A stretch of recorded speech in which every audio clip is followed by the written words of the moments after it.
বড় মেয়ের হাতে নবাবী সেমাই। প্রতিবারই এই সেমাইটা ওই করে, অনেক মজা হয় সেমাইটা।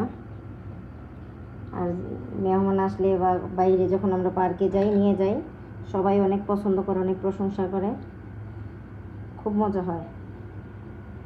এটা ওর রেসিপি।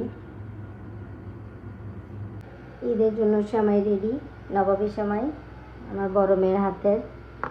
এই হলো সেমাই, মাশাআল্লাহ অনেক সুন্দর হয়েছে। আগামীকালকে ঈদ, তো ঈদের জন্য একটু রান্না শুরু করে দিলাম। গরুর মাংস, সৌদি লাম মার্কেট থেকে মাংস আনছে আমার হাজব্যান্ড। মাংসটা ফ্রেশ, মজা হয়।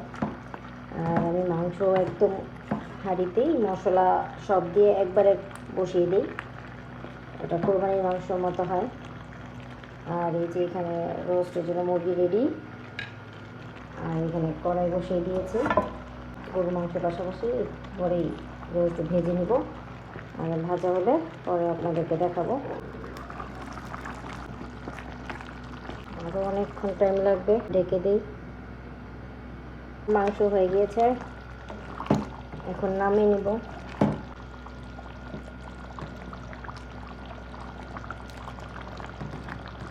এই পর্যন্তই রাখবো, ঝোল আর শুকাবো না।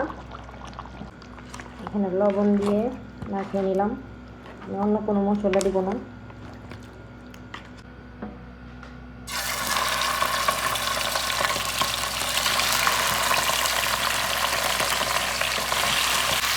অল্প আছে, এটা ভেজে নিব।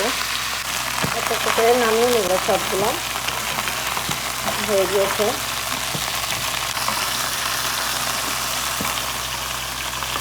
এখানে বেরেস্তা রেডি করতেছি রোস্টের জন্য, পোলাওর জন্য। এই তো রোস্ট রেডি, এখন শুধু রান্না করব। ভাজা শেষ, এই যে রোস্ট বসিয়ে দিলাম, এখন রোস্ট হোক, একটু বাকি, ঢেকে দিব। আর এইখানে চটপটি বসিয়েছি, ঢাকনা দিয়ে দিব। কিশমিশ দিয়ে দিলাম, আর কাঁচামরিচ দিব, আর একটু কাবাব বানাবো। রান্না শেষ করে আবার নামাজে যাব, ঈদের নামাজে। আমার রোস্ট রেডি, আর এই যে গরুর মাংস রেডি।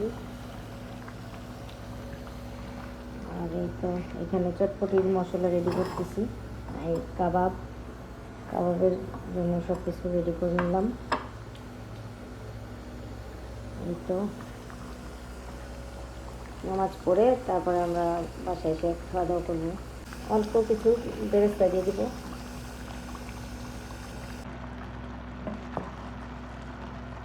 এই তো আমার পোলাও প্রায় হয়ে গেছে। আসো।